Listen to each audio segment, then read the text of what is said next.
Hey everyone, and welcome back for another deep dive.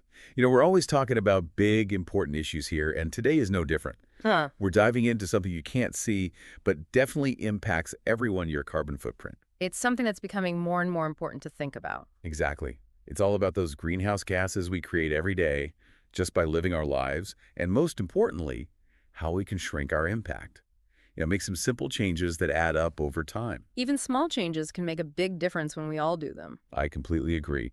And for this deep dive, we're turning to a great article from the Columbia Climate School called The 35 Easiest Ways to Reduce Your Carbon Footprint.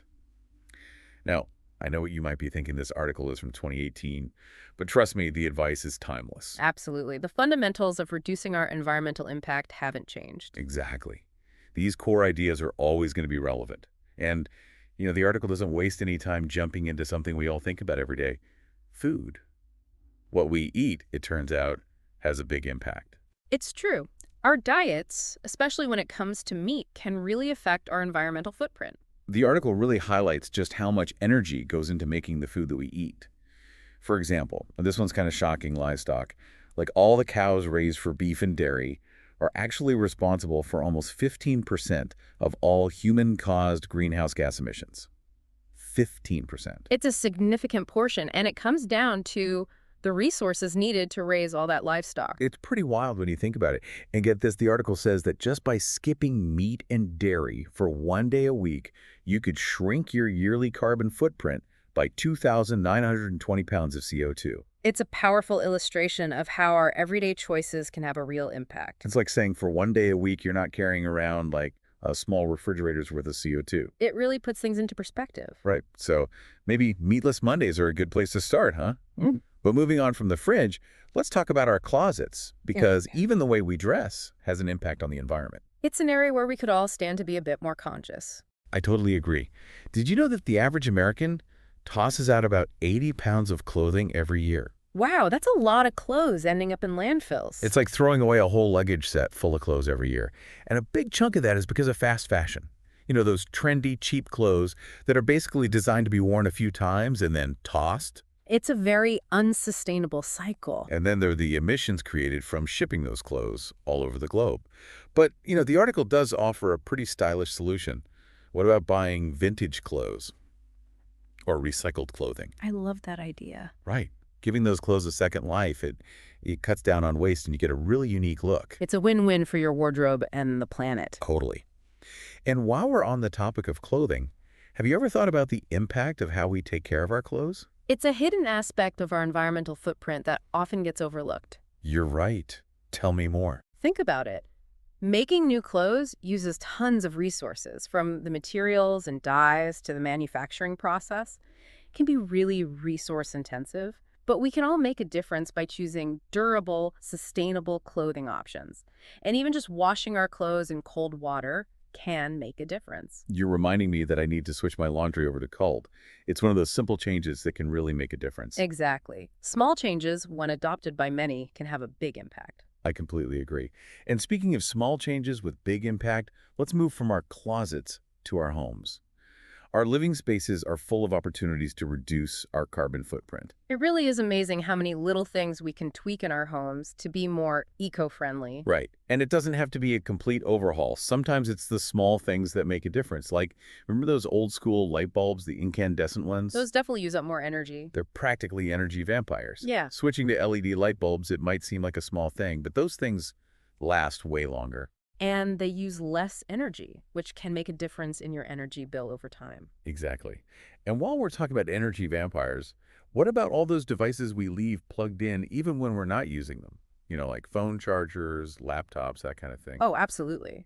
They might seem like they're off, but a lot of them are still drawing power even when you're not actively using them. It's like a slow drain on your energy bill and the planet.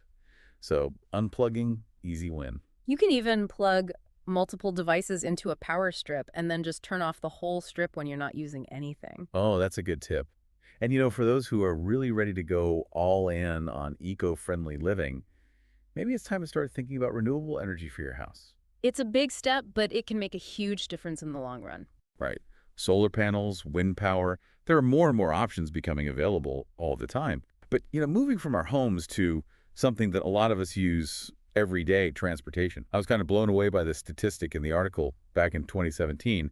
Transportation actually became the #1 source of CO2 emissions in the U.S., even more than electricity. Yeah, it's a big shift, and it really shows how much we rely on our cars. And it makes you realize how important it is to think about our transportation choices, especially when you consider this. The article says that the average car produces a whopping 5 tons of CO2 every year. 5 tons. It's like you're driving around with a small elephant in your car, just in terms of CO2 emissions. That is a crazy visual. So, obviously we can't just stop driving altogether, but the article does suggest some good alternatives.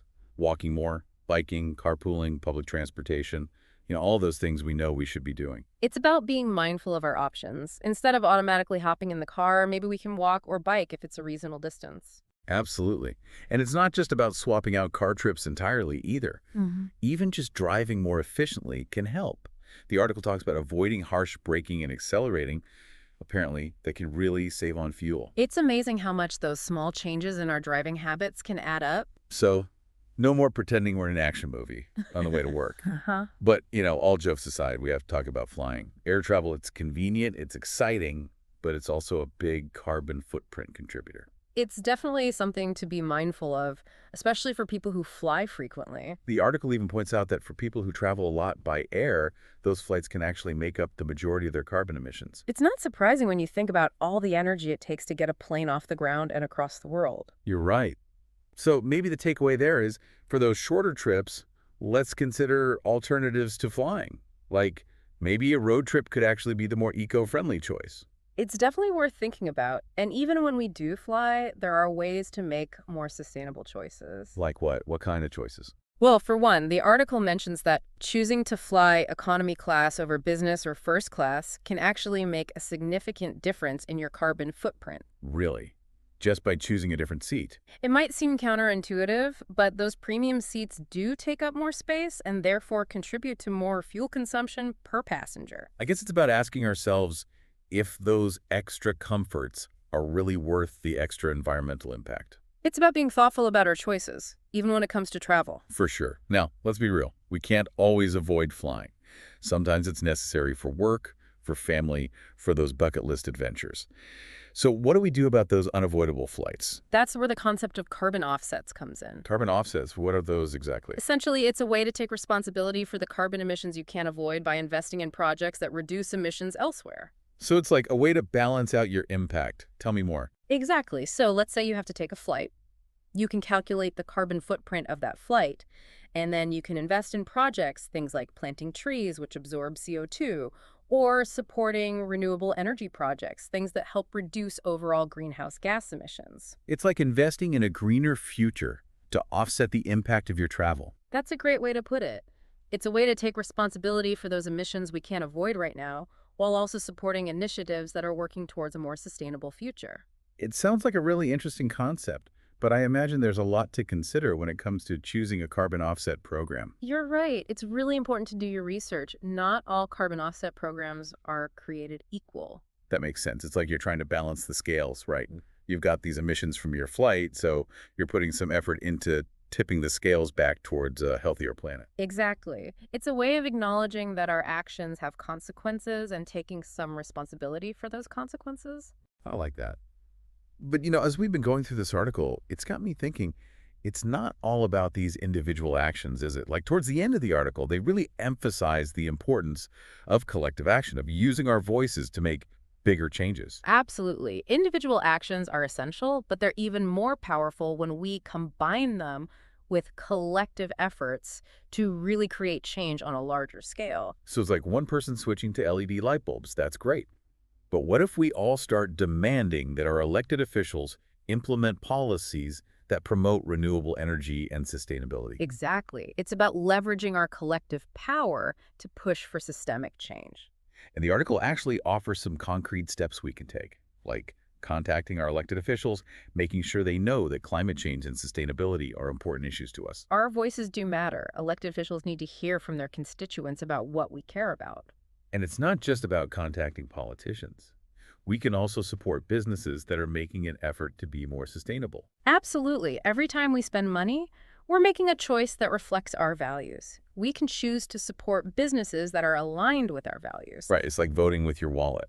And then Yeah. there's just talking about these issues with our friends, our families. Yes. Starting conversations, raising awareness, it all contributes to a greater understanding of these important issues. You know, it's been really eye-opening to take this deep dive into reducing our carbon footprint. I think I started out thinking it was all going to be about like swapping out my light bulbs and remembering my reusable bags. It's easy to get caught up in those individual actions. Right, but what I'm realizing is that it's so much bigger than that. It's about recognizing that we're all part of this interconnected system, and we all have a role to play in creating a more sustainable future. That's a great way to put it. It's about shifting from me to we. And on that note, that's about all the time we have for today's deep dive. But for all of you listening, we want to hear from you. What are some of the actions, big or small, that you're taking to live a more sustainable life? Head over to our website, leave a comment, join the conversation because, as we've learned today, our collective efforts are what will make a real difference. Thanks for tuning in.